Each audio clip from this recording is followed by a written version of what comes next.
সাবেক সেনাপ্রধান মঈন উদ্দিন আহমেদের গ্রামের বাড়িতে হামলা ভাঙচুর ও অগ্নিসংযোগের ঘটনা ঘটেছে। বাড়িটি নোয়াখালীর বেগমগঞ্জে অবস্থিত। তবে বৈষম্য বিরোধী ছাত্র আন্দোলনের নোয়াখালী জেলা শাখার আহ্বায়ক মোহাম্মদ আরিফুল ইসলাম জানান, এই হামলা ভাঙচুর কিংবা অগ্নিসংযোগের ঘটনার সঙ্গে তাদের সংগঠনের কোনো সম্পৃক্ততা নেই।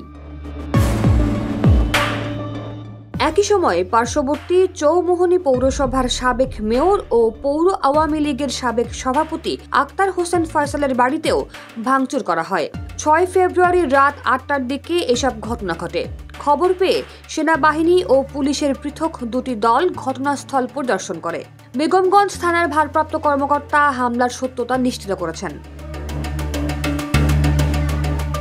জানা গেছে, শতাধিক কিশোর, তরুণ ও যুবক লাঠিসোঁটা নিয়ে সাবেক সেনাপ্রধান মঈন উদ্দিন আহমেদের বেগমগঞ্জের চৌমুহনী পৌরসভার আলীপুর গ্রামের বাড়িতে হামলা চালায়। হামলাকারীরা সাবেক সেনাপ্রধানের ছোট ভাই, জেলা আওয়ামী লীগের সাবেক সহসভাপতি জাভেদ উদ্দিন আহমেদের দ্বিতল বাড়িতে ব্যাপক ভাঙচুর ও লুটপাট চালায় এবং ড্রয়িং রুমের সোফায় আগুন ধরিয়ে দেয়।